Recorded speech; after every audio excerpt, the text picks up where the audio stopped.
Épître de Paul aux Corinthiens, chapitre 14. Recherchez la charité.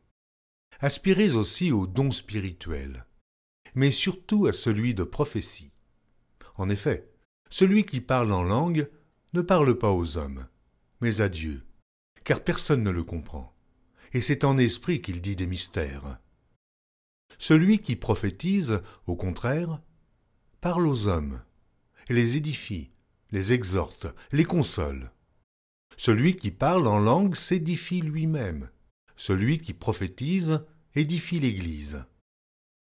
Je désire que vous parliez tous en langue, mais encore plus que vous prophétisiez. Celui qui prophétise est plus grand que celui qui parle en langue, à moins que ce dernier n'interprète pour que l'Église en reçoive de l'édification. Et maintenant, frères, de quelle utilité vous serais-je si je venais à vous parlant en langue, et si je ne vous parlais pas par révélation ou par connaissance, ou par prophétie, ou par doctrine? Si les objets inanimés, qui rendent un son comme une flûte ou une harpe, ne rendent pas des sons distincts, comment reconnaîtra-t-on ce qui est joué sur la flûte ou sur la harpe? Et si la trompette rend un son confus, qui se préparera au combat? De même vous, si par la langue, vous ne donnez pas une parole distincte, comment saura-t-on ce que vous dites? Car vous parlerez en l'air. Quelque nombreuses que puissent être dans le monde les diverses langues, il n'en est aucune qui ne soit une langue intelligible. Si donc je ne connais pas le sens de la langue, je serai un barbare pour celui qui parle, et celui qui parle sera un barbare pour moi. De même vous, puisque vous aspirez aux dons spirituels, que ce soit pour l'édification de l'Église, que vous cherchiez à en posséder abondamment. C'est pourquoi que celui qui parle en langue prie pour avoir le don d'interpréter. Car si je prie en langue, mon esprit est en prière, mais mon intelligence demeure stérile. Que faire donc? Je prierai par l'esprit, mais je prierai aussi avec l'intelligence.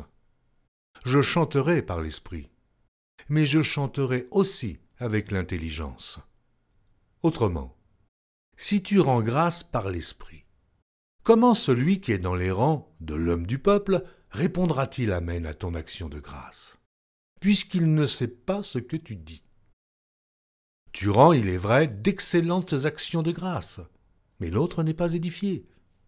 Je rends grâce à Dieu de ce que je parle en langue plus que vous tous. Mais, dans l'Église, j'aime mieux dire 5 paroles avec mon intelligence afin d'instruire aussi les autres que 10 000 paroles en langue.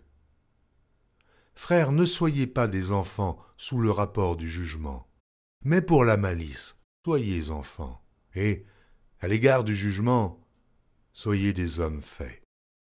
Il est écrit dans la loi, c'est par des hommes d'une autre langue, et par des lèvres d'étrangers que je parlerai à ce peuple. Ils ne m'écouteront pas même ainsi, dit le Seigneur. Par conséquent, les langues sont un signe, non pour les croyants, mais pour les non-croyants. La prophétie, au contraire, est un signe, non pour les non-croyants, mais pour les croyants. Si donc dans une assemblée de l'Église entière, tous parlent en langue, et qu'il survienne des hommes du peuple ou des non-croyants, ne diront-ils pas que vous êtes fous? Mais si tous prophétisent, et qu'il survienne quelque non-croyant ou un homme du peuple, il est convaincu par tous, il est jugé par tous. Les secrets de son cœur sont dévoilés, de telle sorte que, tombant sur sa face, il adorera Dieu et publiera que Dieu est réellement au milieu de vous. Que faire donc, frères, lorsque vous vous assemblez? Les uns ou les autres parmi vous ont-ils un cantique, une instruction, une révélation, une langue, une interprétation? Que tout se fasse pour l'édification. En est-il qui parlent en langue?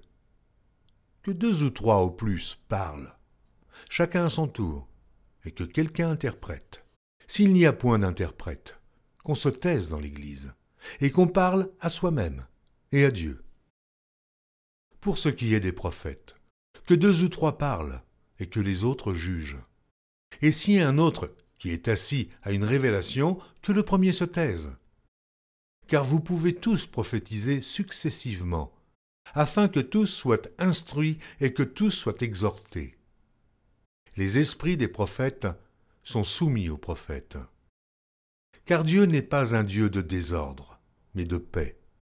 Comme dans toutes les églises des saints, que les femmes se taisent dans les assemblées, car il ne leur est pas permis d'y parler, mais qu'elles soient soumises, selon que le dit aussi la loi.